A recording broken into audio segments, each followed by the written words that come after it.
हिमालय की तराई में कभी एक बौद्ध साधु रहता था, जिसके उपदेश सुनने एक दबंग दुष्ट दैत्य भी आता था। किंतु दबंग दुष्ट अपनी दानवी दमन करने की प्रवृत्ति के कारण राहगीरों को लूटता था और उन्हें मारता था। एक बार उसने काशी के एक धनी सेठ की पुत्री और उसके अनुचरों की सवारी पर आक्रमण किया।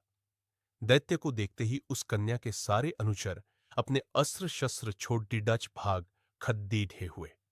सेठ की कन्या को देखकर दैत्य उस पर मुग्ध हो गया। उसने उसकी हत्या न कर उसके साथ ब्याह रचाया। इस डर से कि वह सुंदर कन्या कहीं भाग न जाए, वह उसे एक संदूक में बंद कर देता था। एक दिन वह दैत्य साधु से मिलने जा रहा था। तभी उसकी नजर एक सुंदर झील पर पड़ी। गर्मी बहुत थी, इसलिए वह झील के पास आया। उसने अपने साथ लिए हुए संदूक बाहर निकाला, फिर संदूक को खोलकर कन्या को बाहर निकाला और उसे जलाशय में अपने हाथों से स्नान कराया। उसके बाद वह स्वयं जलाशय में स्नान करने लगा।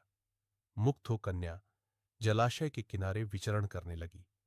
तभी कन्या की नजर एक नवयुवक पर पड़ डढ़ी, जो एक जादूगर भी था। उस अत्यंत सुंदर युवक को देख कन्या ने उसे इशारों से अपने पास बुलाया।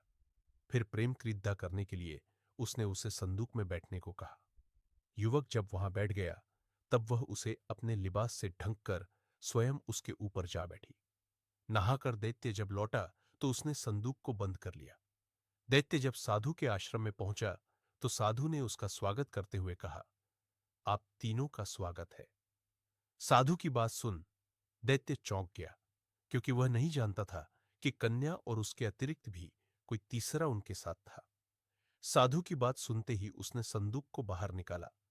ठीक उसी समय युवक संदूक से बाहर निकल रहा था। उस समय तक वह अपनी तलवार ध्यान से पूरी तरह खींच भी नहीं पाया था। अगर और कुछ क्षणों का विलंब होता तो वह निश्चित रूप से दैत्य का पेट फाड़ डाल देता।